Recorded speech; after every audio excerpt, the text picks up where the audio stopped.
একজন মানুষ যার সাথে আপনি প্রতিদিন কথা বলতেন, যার উপস্থিতি আপনার অভ্যাসে পরিণত হয়েছিল এবং তারপর একদিন সে চুপ হয়ে যায়, না কোনো কৈফিয়ত দেয়, না কোনো কারণ।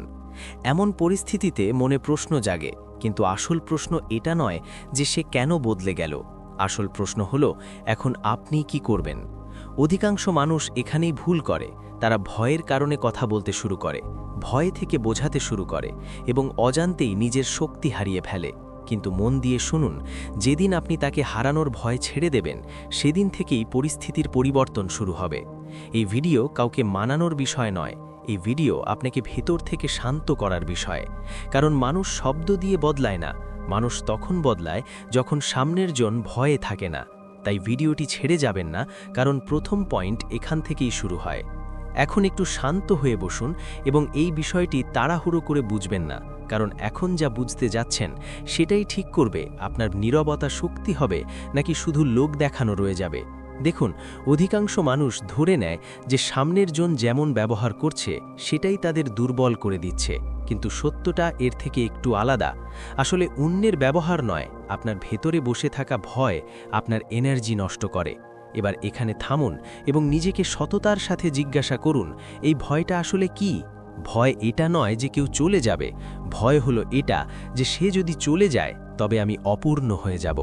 ভয় হলো এটা যে সে যদি রিপ্লাই না দেয় তবে আমার গুরুত্ব কমে যাবে। ভয় হলো এটা যে সে যদি ইগনোর করে তবে আমি ভেতর থেকে ভেঙে পড়ব। আর এই ভয়ই ধীরে ধীরে আপনার পুরো এনার্জি বদলে দেয়। এখন লক্ষ্য করুন, যখন ভেতরে ভয় বসে থাকে তখন মানুষ যতই শান্ত দেখানোর চেষ্টা করুক, তার এনার্জি কথা বলতে শুরু করে। কণ্ঠে এক ধরনের তাড়া থাকে, শব্দে থাকে অস্থিরতা, দৃষ্টিতে থাকে অপেক্ষা এবং বডি ল্যাঙ্গুয়েজে এক ধরনের ঘাবড়ে যাওয়া ভাব প্রকাশ পায়। আপনি কিছু বলুন বা না বলুন, ভয় লুকানো যায় না। এখানেই অধিকাংশ মানুষ ভুল করে বসে। তারা ভাবে, আমি তো চুপ আছি, তবুও কেন কথা বিগড়ে যাচ্ছে? কারণ নীরবতা তখনই কাজ করে যখন তার পেছনে ভয় নয়, বরং শান্তি থাকে। এখন এটি একটি খুব সাধারণ উদাহরণ দিয়ে বুঝুন। ধরুন, দুজন মানুষ একই পরিস্থিতির মধ্য দিয়ে যাচ্ছে, দুজনকেই ইগনোর করা হয়েছে, দুজনই কোনো উত্তর পায়নি। প্রথম মানুষটি চুপ আছে কিন্তু ভেতর থেকে ভীষণ ভীত। সে কিছু বলছে না, কিন্তু মাথায় সারাদিন একই চিন্তা চলছে, কখন রিপ্লাই আসবে? আমি কি কিছু ভুল করলাম? আমি কি তাকে হারিয়ে ফেলব? দ্বিতীয় মানুষটিও চুপ আছে, কিন্তু তার ভেতরে এই ভয় নেই। সে জানে যে তার জীবন কোনো একজন মানুষের ব্যবহারের ওপর নির্ভর করে না। এখন বাইরে থেকে দুজনকে একই রকম দেখাবে, কিন্তু তাদের এনার্জিতে আকাশ পাতাল পার্থক্য থাকে। প্রথম মানুষের নীরবতা ভারী মনে হয় না, বরং বাধ্যবাধকতা মনে হয়। দ্বিতীয় মানুষের নীরবতা হয় শান্ত, আর এই শান্তি সামনের জনকে অস্বস্তিতে ফেলে। এখান থেকেই খেলা ঘুরতে শুরু করে। এখন একটি খুব জরুরি কথা মন দিয়ে শুনুন। সামনের জন আপনার শব্দে রিয়্যাক্ট করে না, সে আপনার এনার্জিতে রিয়্যাক্ট করে।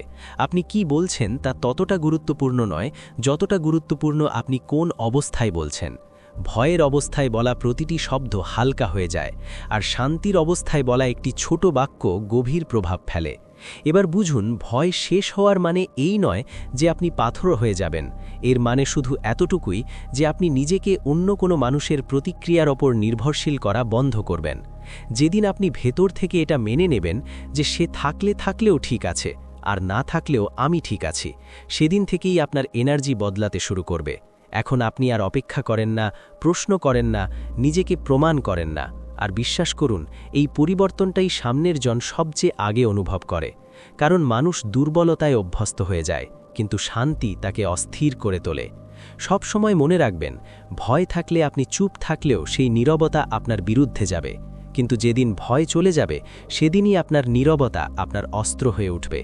আপনার হাঁটা চলা বদলে যাবে, তাকানো বদলে যাবে, আপনার উপস্থিতি বদলে যাবে। আর সামনের জন বিনা কারণেই ভাবতে শুরু করবে যে কিছু একটা বদলে গেছে।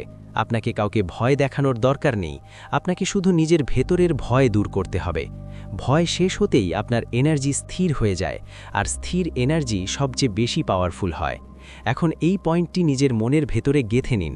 যতক্ষণ ভয় থাকবে আপনি রিয়্যাক্ট করতে থাকবেন, আর যেদিন ভয় চলে যাবে সেদিন থেকেই আপনার উপস্থিতি কিছু না বলেও অনুভব করা যাবে।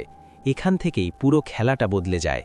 তাহলে চলুন এবার এই ভিডিওটিকে আরও গভীরে নিয়ে যাই, কারণ পরবর্তী পয়েন্ট এটাই শেখাবে যে আপনি যখন রিয়্যাক্ট করা বন্ধ করেন তখন কন্ট্রোল কিভাবে আপনার হাতে ফিরে আসে। পয়েন্ট 2, যখন আপনি উত্তর দেওয়া বন্ধ করেন নিয়ন্ত্রণ ফিরে আসে। এখন খুব শান্তভাবে এই কথাটি শুনুন এবং এটি তাড়াহুড়ো করে বোঝার চেষ্টা করবেন না, কারণ এই পয়েন্টটি শুনতে যতটা সাধারণ মনে হয় আসলে ততটাই গেম চেঞ্জার। দেখুন, অধিকাংশ মানুষ ভাবে যে সামনের জন যখন উত্তর দেওয়া বন্ধ করে দেয় তখন নিয়ন্ত্রণ হারিয়ে যায়, কিন্তু সত্যিটা এর ঠিক উল্টো। আসলে নিয়ন্ত্রণ তখন চলে যায় যখন আপনি প্রতিটি কথার উত্তর দিতে শুরু করেন। এখন নিজেকে একটি সৎ প্রশ্ন করুন, সামনের জন যখন দেরিতে রিপ্লাই দেয়, অসম্পূর্ণ কথা লেখে বা অদ্ভুত কোনো মেসেজ পাঠায়, তখন আপনার ভেতরে সবার আগে কি হয়? মাথা কাজ করতে শুরু করে, চিন্তা দ্রুত হয়। এর মানে কি ছিল? আমি কি কিছু ভুল করেছি? এখন যদি উত্তর না দিই তবে সে হয়তো আরও দূরে চলে যাবে। আর এখান থেকেই শুরু হয় উত্তরের সেই শৃঙ্খল যা আপনি দেখতে পান না, কিন্তু নিয়ন্ত্রণ ধীরে ধীরে আপনার হাত থেকে ফসকে যায়। একটি মেসেজ, তারপর দ্বিতীয়টি, তারপর ব্যাখ্যা, তারপর সাফাই, তারপর ক্লারিফিকেশন। বাইরে থেকে দেখলে মনে হয় আপনি শুধু কথা বলছেন, কিন্তু ভেতরে ভেতরে আপনি এই সংকেত দিয়ে দিয়েছেন যে আমার কিছু একটা যায় আসে, আমি পরিস্থিতি সামলাতে চাই, আমি নিয়ন্ত্রণ হারানোর ভয়ে আছি। আর ভয় থেকে দেওয়া উত্তর কখনো জোরালো হয় না। এখানে একটি খুব জরুরি পার্থক্য বুঝুন। উত্তর দেওয়া বন্ধ করার মানে এই নয় যে আপনি রুক্ষ হবেন, এটাও নয় যে আপনি সামনের জনকে শাস্তি দিচ্ছেন। এর মানে শুধু এতটুকু, আপনি প্রতিটি কথার রিয়াকশন দেওয়া বন্ধ করে দিন। না মেসেজ, না এক্সপ্লেনেশন, না সাফাই, না জাস্টিফিকেশন, শুধুই শান্তি। এখন ভাবুন, যখন সামনের জন কিছু বলে এবং সে সাথে সাথে উত্তর পায় না, তখন তার ভেতরে কি হয়? সে ভাবতে বাধ্য হয়, সে থামে, সে চুপ কেন, সে কিছু বলছে না কেন, তার কি এখন আর কিছু যায় আসে না? আর এখান থেকেই নিয়ন্ত্রণ ধীরে ধীরে আপনার দিকে ফিরে শুরু করে, কারণ এখন আপনি তাকে তাড়া করছেন না, আপনি পরিস্থিতি টেনে বড় করছেন না, আপনি নিজেকে প্রমাণ করছেন না। এখন একটি খুব সত্য কথা শুনুন, যে মানুষের জীবনে প্রতিটি প্রশ্নের উত্তর পাওয়া যায় সে কখনো নিজেকে প্রশ্ন করে না, কিন্তু যেদিন আপনি উত্তর দেওয়া বন্ধ করে দেবেন সেদিন থেকেই সামনের জন নিজেকে প্রশ্ন করা শুরু করবে। আর যে মানুষ নিজেকে প্রশ্ন করতে শুরু করে সেই ধীরে ধীরে আপনার গুরুত্ব বুঝতে শুরু করে।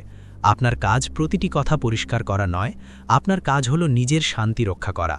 যখন আপনি প্রতিটি মেসেজের উত্তর দেওয়া বন্ধ করেন তখন আপনার এনার্জি বাঁচে, আপনার মন হালকা হয়, আপনি ভেতর থেকে স্থির অনুভব করেন। আর এই স্থিরতা আপনার কণ্ঠে ফুটে ওঠে, আপনার আচরণে ফুটে ওঠে, আপনার নীরবতায় ফুটে ওঠে। তখন সামনের জন আপনাকে আর হালকাভাবে নিতে পারে না।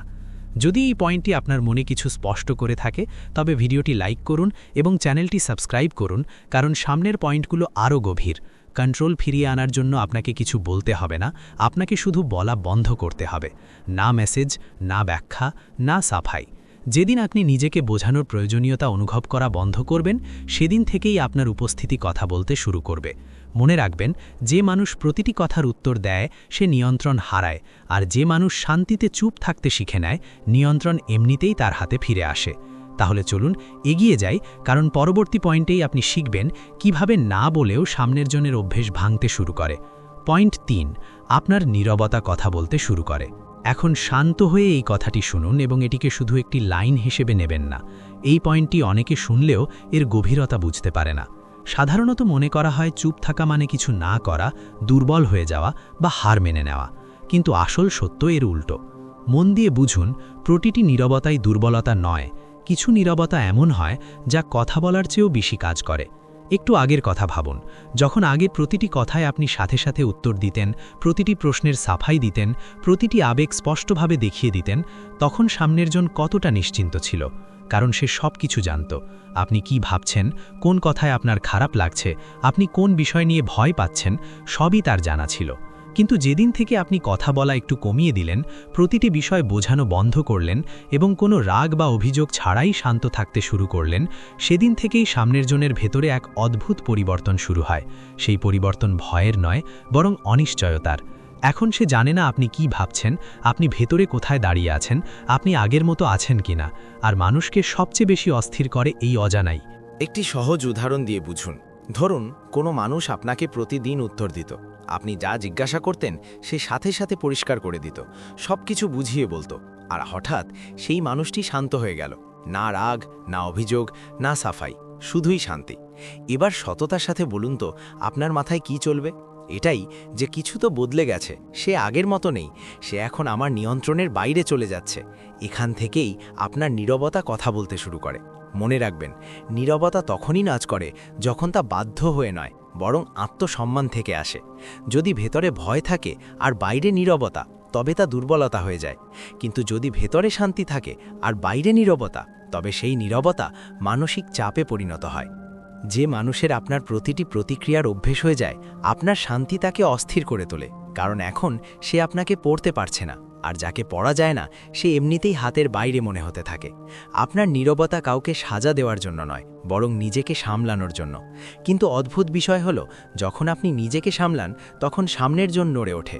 আপনার শান্ত ভঙ্গি, আপনার সীমিত শব্দ, আপনার উস্কানিহীন ব্যবহার সব মিলিয়ে একটি পরিষ্কার বার্তা পাঠায়, আমি আর সেই মানুষটি নেই, আমি আর পালাচ্ছি না, আমি এখন নিজের ভেতরে স্থির। আর এই বার্তাই সামনের জনের মনে চাপ সৃষ্টি করে। চাপের মানে এই নয় যে সে এখনই মেসেজ করবে বা এখনই ফিরে আসবে। চাপের মানে হলো, এখন আপনি তার মাথায় ঘুরতে শুরু করবেন। সে ভাবতে শুরু করে, তুলনা করে এবং নিজেকে প্রশ্ন করতে শুরু করে। এখান থেকেই পুরো সমীকরণ বদলে যায়। এবার এই পয়েন্টের সবচেয়ে বড় শিক্ষা হলো, আপনাকে কিছু প্রমাণ করতে হবে না, আপনাকে কিছু দেখাতে হবে না, আপনাকে শুধু সঠিক কারণে শান্ত থাকতে হবে। কারণ সঠিক কারণে আসা নীরবতা সব সময় কথা বলে। তাই মনে রাখবেন, যখন আপনার নীরবতা আপনার ভেতরে শান্তি থেকে আসে, তখন তা সামনের জনের জন্য সবচেয়ে বেশি ভারী হয়ে দাঁড়ায়। তাহলে চলুন এবার এগিয়ে যাই, কারণ পরবর্তী পয়েন্টেই আপনি বুঝবেন যে কিছু না বলেও সামনের জনের অভ্যেসগুলো কিভাবে নিজে থেকেই বদলাতে শুরু করে। পয়েন্ট 4, আপনি আপনার নিজের জীবনে ফিরে আসেন। এখন খুব শান্তভাবেই কথাটি শুনুন এবং মনে কোনো তাড়াহুড়ো আনবেন না, কারণ এই পয়েন্টটি পুরো পরিবর্তনের মেরুদণ্ড। আসল পরিবর্তন এখান থেকেই শুরু হয়, যখন আপনি অন্য কারো জীবনে আটকে থাকার বদলে ধীরে ধীরে নিজের জীবনে ফিরে আসেন। সাধারণত মানুষ ধরে নেয় যে দুঃখ তখন হয় যখন কোনো মানুষ দূরে চলে যায়, কিন্তু সত্যটা একটু আলাদা। দুঃখ তখন আরও গভীর হয় যখন কেউ চলে যায় এবং আপনিও আপনার নিজের জীবন থেকে বেরিয়ে যান। একটু সততার সাথে ভাবুন, যখন সামনের জন দূরে সরে গেল, তখন সবার আগে কি ভেঙে পড়ল? দিনের রুটিন, ঘুম, খিদে, কাজে মন বসানো এবং সবশেষে নিজের প্রতি সম্মান। ধীরে ধীরে এমন হতে থাকে যে দিনটি আপনার, কিন্তু মস্তিষ্ক অন্য কারো ব্যবহারে আটকে থাকে। শরীর এখানে থাকে, কিন্তু মন তার উত্তর, তার মুড এবং তার প্রাপ্যতার উপর আটকে থাকে। এখান থেকেই মানুষ ভেতর থেকে হারতে শুরু করে, কারণ যেদিন আপনার জীবন অন্য কারোর মুডের ওপর চলতে শুরু করে, সেদিন আপনার ভারসাম্য ভেঙে যায়। এখন মন দিয়ে বুঝুন, এই পয়েন্টের মানে এই নয় যে আপনি হঠাৎ খুব খুশি হয়ে যাবেন বা সব কিছু ভুলে যাবেন। এর মানে শুধু এতটুকুই যে আপনি আপনার জীবন আবার নিজের হাতে নিতে শুরু করেছেন। সবার আগে ফিরে আসে আপনার দিনচর্যা। আপনি নির্দিষ্ট সময় ঘুম থেকে ওঠেন, মন চায় না তবুও ওঠেন। আপনি শরীরকে সচল করেন, একটু হাঁটা চলা, সামান্য পরিশ্রম, যাতে শরীর নিজে থেকে বলে আমি বেঁচে আছি। আপনি আপনার কাজে আবার সময় দেওয়া শুরু করেন।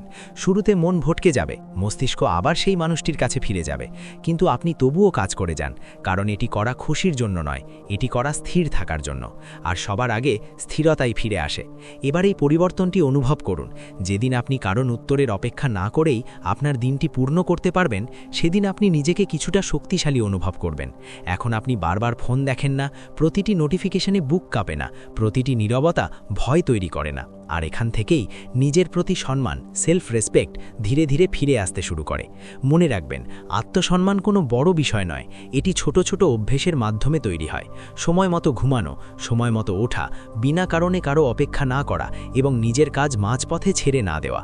এবার একটি জরুরি কথা মন দিয়ে শুনুন, আত্মসম্মান দেখালে আসে না, আত্মসম্মান আসে নিজের সাথে সঠিক ব্যবহার করলে। অর্থাৎ নিজের সাথে এমন কিছু করবেন না যা আপনি অন্য কারোর কাছ থেকে কখনো সহ্য করতেন না। আর যখন আপনি নিজেকে অবহেলা করা বন্ধ করবেন, তখনই দুনিয়া আপনাকে অবহেলা করা বন্ধ করবে। এখানে একটি ছোট কথা মন থেকে, যদি এই পয়েন্টটি শোনার সময় আপনার মনে হয় যে এই কথাটি এমন কারো কাছে পৌঁছানো উচিত যে আজ নিজের জীবন থেকে বিচ্যুত হয়ে আছে, তবে এই ভিডিওটি সেই মানুষটির সাথে অবশ্যই শেয়ার করুন। কখনো কখনো একটি সঠিক কথা সঠিক সময় কারোর জীবনের দিক বদলে দেয়। এবার ফিরে আসি, এই পরিবর্তনটি সামনের জন না বলতেই দেখতে পায়। আপনি কিছু বলেন না, কোনো লোক দেখানো নেই, কোনো প্রমাণের চেষ্টা নেই, কিন্তু আপনার এনার্জি বদলে গেছে। আপনার চলায় কোনো তাড়া নেই, আপনার কণ্ঠে কোনো ভিক্ষা নেই, আপনার নীরবতায় কোনো বাধ্যবাধকতা নেই। আর এই বিষয়টি সবচেয়ে বেশি অনুভব করা যায়। মনে রাখবেন, আপনি আপনার জীবনে কাউকে ফিরিয়ে আনার জন্য ফিরে আসছেন না। আপনি ফিরে আসছেন কারণ এই জীবনটি আপনার, আর যখন মালিক ফিরে আসে তখন পরিস্থিতি এমনিতেই ঠিক হতে শুরু করে। তাহলে চলুন এবার এগিয়ে যাই, কারণ পরবর্তী পয়েন্টটি বলবে যে যখন আত্মসম্মান পুরোপুরি ফিরে আসে তখন সামনের জন ভেতর থেকে কেন কেঁপে ওঠে। পয়েন্ট 5, সামনের জন আপনার অভাব অনুভব করে। এখন এখানে একটু থামুন এবং এই পয়েন্টটি শুধু মাথা দিয়ে নয়, হৃদয় দিয়ে শুনুন। কারণ এখানে আমি কোনো প্রতিশ্রুতি দিচ্ছি না, কোনো ট্রিক শেখাচ্ছি না, কোনো গ্যারেন্টি দিচ্ছি না। এখানে শুধু মানুষের মনের সত্য মনস্তত্ত্ব রয়েছে, আর এই কারণেই এই কথাটি ধীরে চলে কিন্তু অনেক দূর পর্যন্ত যায়। দেখুন, মানুষ প্রায় জিজ্ঞেস করে, সে কি আমাকে মনে রাখবে? সে কি আমার অভাব অনুভব করবে? প্রশ্নটি ভুল নয়, কিন্তু দিশা একটু ভুল। কারণ অভাব আপনি কাউকে জোর করে করান না, বা আপনি দেখানো না। অভাব নিজে থেকেই অনুভূত হয়, আর এটি তখন হয় যখন আপনি নিজেকে সঠিক জায়গায় রাখেন। একটু অতীতে ফিরে যান এবং সততার সাথে ভাবুন। যখন আপনি সবসময় অ্যাভেলেবল ছিলেন, প্রতিটি কথায় রাজি ছিলেন, প্রতিটি পরিস্থিতি বোঝানোর জন্য দাঁড়িয়েছিলেন, বারবার মানিয়ে নিতে প্রস্তুত ছিলেন, তখন সামনের জন কতটা ভাবত? সত্যি বলতে তার ভাবার কোনো প্রয়োজনই পড়ত না। কারণ যে জিনিস সবসময় পাওয়া যায়, যে মানুষ সবসময় ঝুঁকে থাকে, যার উপস্থিতি নিশ্চিত, তার মূল্য মস্তিষ্কে তৈরি হয় না। এবার মন দিয়ে শুনুন, মানুষ কারোর উপস্থিতিতে আসক্ত হয় না, মানুষ তার অনুপস্থিতি থেকে চিন্তা করা শুরু করে। কিন্তু এখানে একটি জরুরি পার্থক্য বুঝুন। অনুপস্থিতি মানে উধাও হয়ে যাওয়া নয়, নাটক করা নয়, ব্লক করাও নয়। অনুপস্থিতি মানে হলো আপনি এখন আর সেখানে নেই যেখানে আপনার থাকাটা নিশ্চিত ধরে নেওয়া হতো। এবার এটা অনুভব করুন, যখন আপনি নিজের জীবনে ফিরে আসেন, রুটিন, কাজ এবং আত্মসম্মানে, তখন বাইরে থেকে আপনি কিছু করেন না, কোনো মেসেজ নেই, অভিযোগ নেই, ব্যাখ্যা নেই, কিন্তু ভেতর থেকে পুরো ভারসাম্য বদলে যায়। এখন সামনের জন আপনার কাছে আগের মতো পৌঁছতে পারে না, সে আপনার প্রতিটি আবেগ পরীক্ষা করতে পারে না, এবং এখান থেকেই তার মস্তিষ্কে একটি শূন্যস্থান তৈরি হয়, আর মানুষ শূন্যস্থান সহ্য করতে পারে না। খুব সহজ ভাষায় বুঝুন, আগে যদি সে দেরিতে রিপ্লাই দিত, আপনি মানিয়ে নিতেন। যদি সে অদ্ভুত ব্যবহার করত, আপনি বুঝিয়ে বলতেন। সে দূরে সরে গেলে আপনি কাছে যাওয়ার চেষ্টা করতেন। এখন আপনি না অভিযোগ করছেন, না মানিয়ে নেওয়ার ইচ্ছা দেখাচ্ছেন, না ব্যাখ্যা দিচ্ছেন। আপনি শুধু আপনার জীবনে বর্তমান আছেন। আর এই বিষয়টিই মস্তিষ্ককে সবচেয়ে বেশি নাড়িয়ে দেয়, কারণ এখন তার ভেতরে প্রশ্ন ওঠে, সে এত শান্ত কিভাবে হয়ে গেল? সে রিয়্যাক্ট করছে না কেন? তার কি এখন সত্যিই আর কিছু যায় আসে না? এখান থেকেই অভাব অনুভব শুরু হয়। মনে রাখবেন, অভাব তখন তৈরি হয় না যখন আপনি কাঁদেন বা বোঝান। অভাব তখন তৈরি হয় যখন আপনি ঠিক থাকলেও তাদের চারপাশে ঘুরে বেড়ান না। একটি দৃশ্য কল্পনা করুন, কোনো মানুষ আপনার অভ্যাসে পরিণত হয়েছিল, আপনার সাথে কথা বলা, আপনার থেকে প্রতিক্রিয়া নেওয়া, আপনার মুড দিয়ে নিজের মুড ঠিক করা, আর হঠাৎ আপনি বদলে গেলেন। না রাগ, না উদাসীনতা, না নির্ভরশীলতা, শুধু নিজের মধ্যে স্থির। এবার ভাবুন তার মস্তিষ্কে কতটা শোরগোল হবে। এই শোরগোলই ধীরে ধীরে অভাব হয়ে দাঁড়ায়। একটি কথা পরিষ্কার বুঝে নিন, আপনার অভাব আপনার নীরবতা দিয়ে তৈরি হয় না, আপনার স্থিতি দিয়ে তৈরি হয়। যখন আপনি নিচে দাঁড়িয়ে থাকেন, তখন আপনার নীরবতা দুর্বলতা মনে হয়, কিন্তু যখন আপনি নিজের পায়ে দাঁড়ান, তখন সেই নীরবতাই গরিমা হয়ে দাঁড়ায়, আর গরিমা সবসময় মনে রাখা হয়। মানুষ অভাব অনুভব করে তার, যে তাকে ভিক্ষা না চেয়েই নিজের একটি উন্নত সংস্করণ অনুভব করাতো। যখন আপনি আত্মসম্মান নিয়ে বাঁচেন, তখন সামনের জন আপনার সাথে কাটানো সময়কে নতুন দৃষ্টিভঙ্গিতে দেখতে শুরু করে। সে তুলনা করে, ভাবে, নিজেকে প্রশ্ন করে, আর এই সব আপনার কিছু না করেই ঘটে। এই পয়েন্টে কোনো প্রমিস নেই, আপনি এটা বলেন না যে সে অবশ্যই আসবে। আপনি শুধু জানেন যে যদি কারো আপনার উপস্থিতির অভ্যাস থাকে আর আপনি সেই উপস্থিতি সম্মানের সাথে সরিয়ে নেন, তবে তার মস্তিষ্ক খালি থাকতে পারে না। এটি মনস্তত্ত্ব, এটি ম্যানিপুলেশন নয়, তাই এটি টিকে থাকে। এবার চলুন শেষ পয়েন্টের দিকে, কারণ এখন কথা আর ফেরার নয়, কথা হলো আপনি ভেতর থেকে পুরোপুরি ছেড়ে দেন কিভাবে। আর সেটাই সেই জায়গা যেখানে আসল শান্তি এবং আসল শক্তি জন্ম নেয়। পয়েন্ট 6, যাকে হারানোর ভয় থাকে না, সেই সবচেয়ে বেশি প্রভাবশালী হয়। এখন এখানে একটু থামুন, কারণ এটি শেষ পয়েন্ট। এটি সেই জায়গা যেখানে এসে কিছু প্রমাণ করার প্রয়োজন শেষ হয়ে যায়, কাউকে মানানোর বাধ্যবাধকতা শেষ হয়, এবং কাউকে বোঝানোর ক্লান্তিও দূর হয়। এই একটি লাইন শান্তভাবে শুনুন, যাকে হারানোর ভয় থাকে না, সেই সবচেয়ে বেশি প্রভাবশালী হয়। প্রভাবশালী মানে এই নয় যে সে লড়াই করে বা চিৎকার করে, বরং এই জন্য যে তার ভেতরে আর কোনো ভয় থাকে না। একটু অতীতে গিয়ে সততার সাথে ভাবুন, ভয় আসলে কি? ভয় এটা নয় যে কোনো মানুষ চলে যাবে, ভয় হলো এটা যে সে চলে যাওয়ার পর আমি নিজেকে কিভাবে সামলাবো। ভয় এটা নয় যে সে উত্তর দিল না, ভয় হলো এটা যে যদি সে উত্তর না দেয় তবে আমি ভেঙে পড়ব। ভয় এটা নয় যে সে দূরে সরে গেল, ভয় হলো এটা যে যদি সে দূরে সরে যায় তবে আমার জীবন থেমে যাবে। আর যতক্ষণ এই ভয় ভেতরে জীবিত থাকে ততক্ষণ আপনার প্রতিটি কথায়, নীরবতায় ও প্রতিক্রিয়ায় একটি হালকা দুর্বলতা দেখা যায়। ভয় মানুষকে চিৎকার করতে বাধ্য করে না, বরং বারবার বোঝাতে বাধ্য করে। ভয় মানুষকে বারবার সাফাই দিতে, মানিয়ে নিতে এবং নিজের আত্মসম্মানের সাথে আপোষ করতে বাধ্য করে। কিন্তু যেদিন আপনার ভেতর থেকে এই ভয় বেরিয়ে যাবে সেদিন আপনি বদলে যাবেন। এখন আপনি রিপ্লাইয়ের জন্য অস্থির নন, প্রতিক্রিয়া পাওয়ার জন্য কিছু প্রমাণ করেন না, কারো মুডের ওপর আপনার দিন নির্ভর করে না। আর এটাই সেই মুহূর্ত যখন আপনি সবচেয়ে বেশি প্রভাব ফেলতে শুরু করেন। প্রভাব এই জন্যে নয় যে আপনি কাউকে কিছু বলছেন, বরং এই জন্য যে সামনের জন এখন আপনাকে আর কাবু করতে পারছে না। ভাবুন তো, ভয়ের মধ্যে থাকা একজন মানুষকে দিয়ে কি করানো যায়? তাকে অপেক্ষা করানো যায়, তাকে বিভ্রান্তিতে রাখা যায়, নীরবতা দিয়ে তাকে অস্থির করা যায়, তাকে দোষী, গিল্ট অনুভব করানো যায়। কিন্তু যাকে হারানোর ভয় নেই তাকে দিয়ে আপনি কি করাবেন? না অপেক্ষা, না পিছু নেওয়া, না সাফাই, না ব্যাখ্যা, শুধুই শান্তি। আর এই শান্তি সবচেয়ে বেশি অস্বস্তিকর। মানুষ তার কাছে ঘাবড়ায় না যে লড়াই করে, মানুষ তাকে নিয়ে অস্বস্তিনে পড়ে যে রিয়্যাক্ট করে না। কারণ রিয়্যাক্ট না করা মানুষটিকে পড়া যায় না।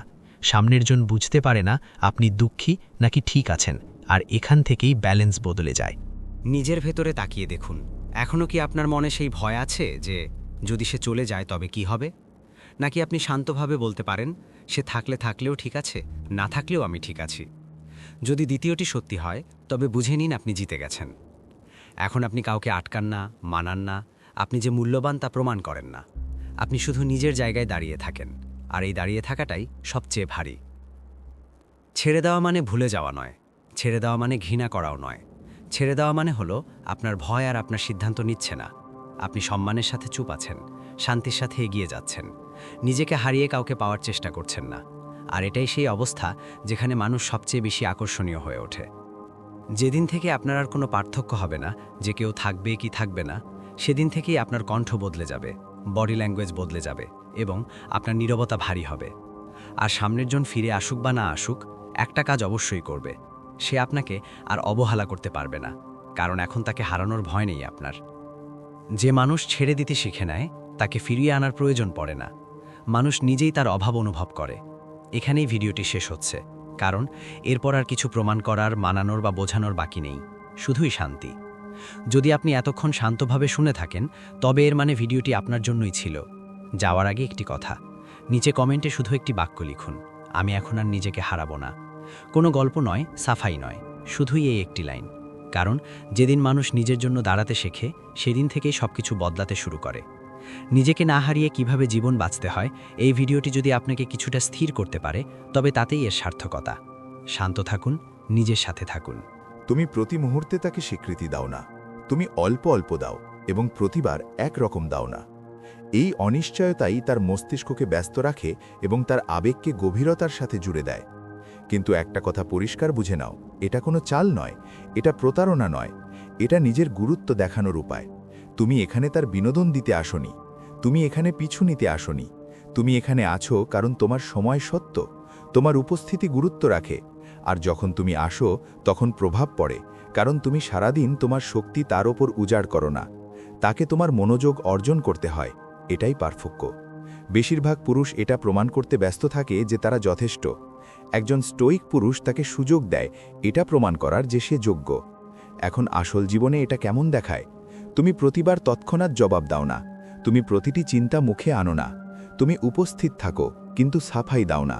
সে ঠাট্টা করে, তুমি হালকা হাসি দাও এবং কথা ঘুরিয়ে দাও। সে জিজ্ঞেস করে এরপর কি, তুমি বলো দেখা যাক জিনিসগুলো কিভাবে এগোয়। তুমি পালিয়ে যাচ্ছ না, তুমি যুক্ত আছো কিন্তু চিপকে নেই। তুমি কোনো ধাঁধা নও যা এক রাতে সমাধান হয়ে যাবে। আর এটাই তার চাই। কারণ যখন মেয়ে অনিশ্চয়তা অনুভব করে তখন সে ইনভেস্ট করতে শুরু করে, সে উদ্যোগ নিতে শুরু করে, সে কল্পনা করতে শুরু করে যে যদি একদিন তোমাকে পেয়ে যায় তবে কেমন হবে। যে মুহূর্তে তার মনে হতে থাকে যে সে তোমাকে পেয়ে গেছে, সেই মুহূর্তেই রোমাঞ্চ মরে যায়।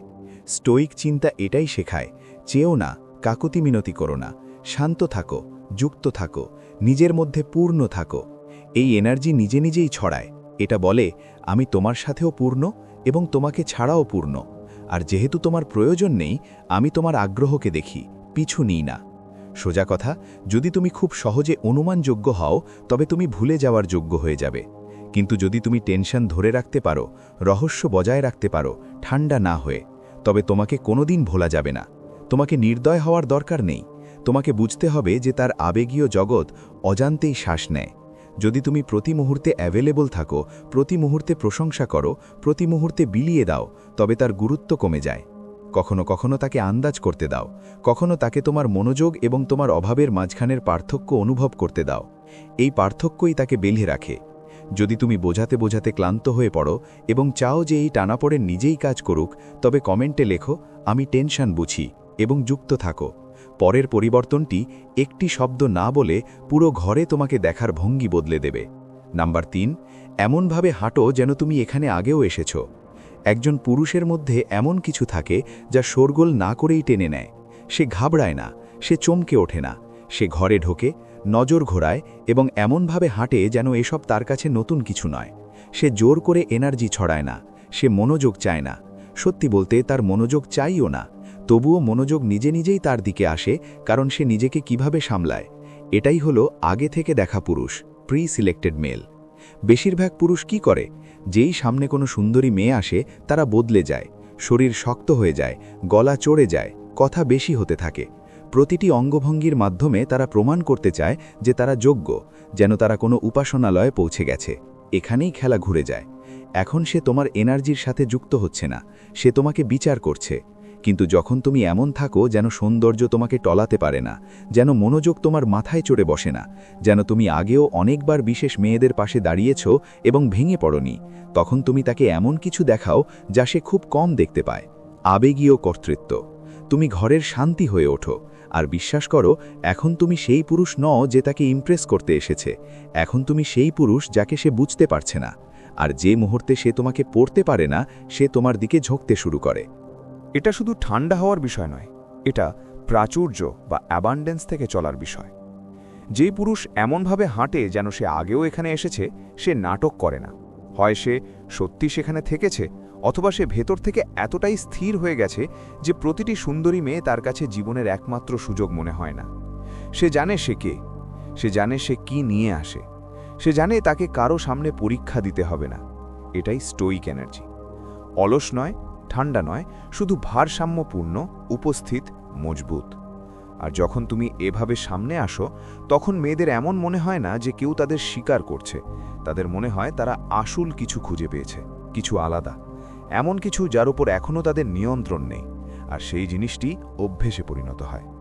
এভাবে ভাবো, তুমি কোনো জায়গায় প্রবেশ করলে, ধীরে হাঁটলে, প্রয়োজন ছাড়া হাসলে না, নিস্তব্ধতা দূর করার জন্য অযথা হাসলে না, এদিক ওদিক ঘাবড়ে দেখলে না যে কে দেখছে। তুমি বসলে এমনভাবে যেন এই চেয়ারে 100 বার বসেছ। বুকের ভেতরটা একটু জোরে ধড়ফড় করলেও বাইরে থেকে তুমি ধীর থাকো। তুমি শান্তিতে অর্ডার দাও, থেমে থেমে কথা বলো, সহজে চোখের দিকে তাকাও, জোর করে নয়। আর যদি সে তোমার কাছে আসে, তবে তুমি তাকে পুরস্কার হিসেবে দেখো না, তুমি তাকে মানুষ হিসেবে দেখো, যার সম্পর্কে জানার কৌতূহল আছে কিন্তু প্রয়োজন নেই। এই ছোট পার্থক্যই সবকিছু বদলে দেয়।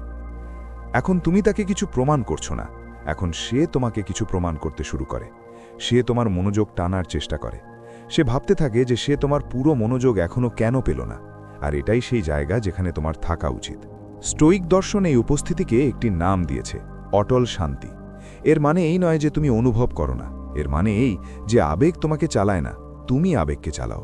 তুমি ঠিক করো কখন কি দেখাতে হবে, কার সামনে দেখাতে হবে। এটাই আসল শক্তি।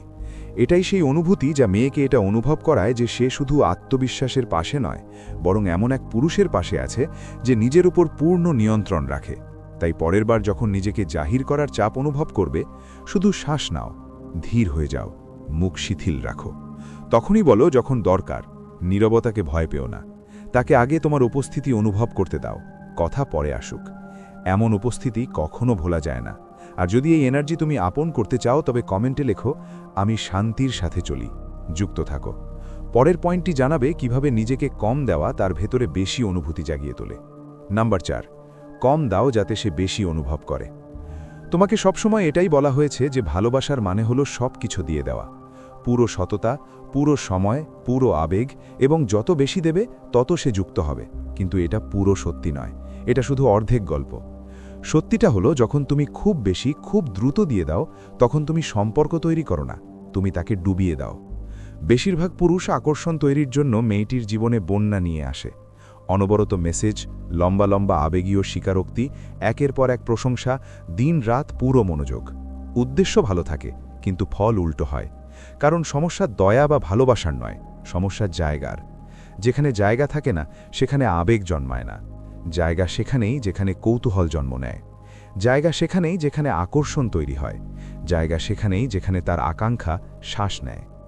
যে পুরুষ ভেবেচিন্তে শান্তির সাথে, আত্মবিশ্বাসের সাথে কম দেয়, সে একটি শূন্যতা তৈরি করে, আর সেই শূন্যতাই তাকে তোমার দিকে টানে। আর যখন আকাঙ্ক্ষা তার তরফ থেকে আসে, তখন তা 10 গুণ বেশি গভীর হয়। তাই আবেগীয় সংযম, আবেগীয় উচ্ছ্বাসের চেয়ে বেশি কার্যকরী। এর মানে এই নয় যে ঠান্ডা হয়ে যাও বা দূরে চলে যাও। মানে শুধু এতটুকুই যে কম দাও, ভেবে চিনতে দাও, ভারী শব্দে নয়, ওজনদার শব্দে কথা বলো। চোখের দিকে তাকাও, কিন্তু এক বসতেই নিজের পুরো কাহিনী উজাড় করে দিও না। প্রতিটি চিন্তা, প্রতিটি আবেগ, প্রতিটি মুহূর্ত তার সামনে খুলে দিও না। যখন জিনিস বিরল হয় তখন তার দাম বেড়ে যায়। একটি উদাহরণ ভাবো, তোমার প্রিয় গান, যা শুনলেই গায়ে কাঁটা দেয়। এখন ভাবো সেই গানটি 5 ঘন্টা টানা বাজিয়ে দাও, কি হবে? ধীরে ধীরে তা গোলমালে পরিণত হবে। পছন্দ তো থাকবে, কিন্তু প্রভাব চলে যাবে। সম্পর্কের ক্ষেত্রেও এটাই হয়। যদি সে তোমাকে কোনোদিন মিসই না করে, তবে সে তোমাকে চাইতে পারবে না। তাহলে কম দেওয়া শিখবে কিভাবে, যাতে তার অনুভূতি গভীর হয়? সবার আগে নিজের প্রাপ্যতাকে বা অ্যাভেলেবিলিটিকে বুদ্ধিমত্তার সাথে সামলাও। নকল ব্যস্ততা নয়, আসল আত্মসম্মান। সবসময় মোবাইল হাতে রেখো না। প্রতিটি মেসেজের তৎক্ষণাৎ জবাব জরুরি নয়। প্রতিটি ডাকে দৌড়ানোর অভ্যেস ছাড়ো। যখন তুমি নিজের সময়ের দাম বোঝো, তখন সেও বুঝতে শুরু করে। তারপর শব্দ কম দাও। এই জন্য নয় যে তুমি কর্কশ, বরং এই জন্য যে তুমি ভারসাম্যপূর্ণ। প্রথম দেখাতেই সবকিছু বলে দিও না। কাহিনীগুলোকে অধ্যায়ের মতো খোলো। তাকে ভাবতে দাও, তাকে জানতে দাও। প্রশংসাও কম দাও। একটি সত্যিকারের প্রশংসা 5টি ফাঁপা প্রশংসার চেয়ে বেশি কাজ করে। নিজের প্রতিক্রিয়াও কম রাখো। সে তোমাকে পরীক্ষা করবে, তুমি মৃদু হেসে দাও। সে উস্কানি দেওয়ার চেষ্টা করবে, তুমি শান্ত থাকো। প্রতিটি ছোট জিনিসে মনোযোগ ঢেলে দিও না। তোমার আবেগীয় শক্তি বিনামূল্যে নয়, তা অর্জন করতে হয়। এটাই স্টোইক ধার। স্টোইক চিন্তা নিষ্ঠুরতা শেখায় না, তার শৃঙ্খলা শেখায়। এই বোধ যে তোমার মনোযোগ, তোমার শব্দ, তোমার উপস্থিতি সবার মূল্য আছে। তুমি এগুলো প্রমাণ করার জন্য দাও না, তুমি এগুলো তখন দাও যখন সেগুলোর মানে থাকে। আর এটাই তাকে অনুভব করায়। যখন সে দেখে যে তুমি সেই পুরুষদের মতো নও যারা খুব বেশি কথা বলে, খুব তাড়াতাড়ি জড়িয়ে পড়ে এবং নিজের আবেগ বিলিয়ে দেয়, তখন সে একটা পার্থক্য অনুভব করে। সে তোমার প্রতিটি চাহনির ওজন অনুভব করে, প্রতিটি শব্দের প্রভাব, প্রতিটি মুহূর্তের গুরুত্ব। কারণ এই জিনিসগুলো চাইলেই পাওয়া যায় না। এটি বিরল, আর যা বিরল তাই মূল্যবান। আজকের দুনিয়ায় যেখানে সবাই সবসময় সহজলভ্য, সেখানে যে পুরুষকে পাওয়া একটু কঠিন, তাকে কখনো ভোলা যায় না। সেই তোমার কথা তার মাথায় ঘুরতে থাকে। সেই কথা সে তার বান্ধবীদের বলে। তুমিই একটা প্রশ্ন হয়ে দাঁড়াও, এই লোকটা পিছু নেয় না কেন, বাকিদের মতো কেন নয়? এটি কোনো চাল নয়, এটি হলো আবেগীয় দক্ষতা। বোঝার এই আকাঙ্ক্ষা আধিক্যে নয়, বরং একটা টানের মধ্যে জন্মায়। যদি তুমি চাও সে আরও বেশি অনুভব করুক, তবে তাকে কম দাও, কিন্তু যা দেবে তা যেন অর্থবহ হয়। একটি গভীর চাহনি ডজন ডজন অর্থহীন প্রশংসার চেয়ে অনেক ভালো। একটি শান্ত নীরবতা দীর্ঘ বক্তৃতার চেয়ে অনেক বেশি কথা বলে। একটি ভেবেচিন্তে দেওয়া বার্তা ইমোজির লাইনের চেয়ে বেশি স্থায়ী হয়। যদি তুমিও ভিড় থেকে আলাদা হতে চাও এবং অল্পে বেশি প্রভাব ফেলতে চাও, তবে কমেন্টে লেখো, আমি নিখুঁতভাবে চলি। আর এখনই যেও না, পরের অংশটি বলবে কি হয় যখন তুমি তার মনোযোগ চাওয়া ছেড়ে দাও এবং তাকে সাধারণ ধরে নিয়ে চলতে শুরু করো। নম্বর 5, তোমার শান্তির পেছনে তাকে ছুটতে দাও। যখন কোনো পুরুষ ঘরে শান্ত শক্ত নিয়ে প্রবেশ করে, তখন মানুষ তা লক্ষ্য করে। কিন্তু যখন সেই একই পুরুষ কোনো নারীর সামনে বসে এবং না নড়াচড়া করে, না তাড়াহুড়ো করে, না বিচলিত হয়, তখন সে তাকে আরও গভীরভাবে অনুভব করে। কেন? কারণ প্রকৃত শান্তি খুব বিরল, বিশেষ করে সেই শান্তি যা লোক দেখানো নয়, বরং ভেতরের স্থিরতা থেকে আসে। বেশিরভাগ পুরুষ শোরগোল নিয়ে আসে, বেশি কথা বলে, বেশি চেষ্টা করে, দ্রুত প্রতিক্রিয়া দেখায়, পিছু নেয়, আর এই প্রতিটি কাজ না বলে চিৎকার করে বলে, আমার ভারসাম্য আমার বাইরে। এমন শক্তি আকর্ষণ করে না, বরং তা ভারী মনে হয়। তা বলে, আমাকে স্বীকৃতি দাও যাতে আমি ভালো অনুভব করতে পারি। কিন্তু শান্তি এর উল্টো কথা বলে। শান্তি বলে, আমি আগে থেকেই ঠিক আছি। আর নারীরা সেই শক্তির পেছনেই ছোটে, কারণ তা তাদের একই সাথে নিরাপত্তা দেয়, কৌতূহল জাগায় এবং হালকা চ্যালেঞ্জও দেয়। তোমার শান্ত উপস্থিতি শুধু নীরবতা নয়, তা একটা বার্তা। তা বলে, তুমি তোমার সৌন্দর্য নিয়ে এসো, তোমার শক্তি নিয়ে এসো, তোমার পরীক্ষা নিয়ে এসো, কিন্তু তুমি আমাকে নড়াতে পারবে না। আমি স্থির, আমি মাটির কাছাকাছি, আমি তোমার তালে নাচছি না, আমার নিজস্ব তাল আছে। আর এই স্থিরতাই চুম্বক হয়ে দাঁড়ায়। তুমি সেই পুরুষ হয়ে ওঠো যে তার অভ্যেসের বাইরে। তুমি তাকে প্রভাবিত করতে আসনি, তুমি অন্য পুরুষদের সাথে প্রতিযোগিতা করছো না, তুমি শুধু সেখানেই আছো, সম্পূর্ণ শান্ত ও মজবুত।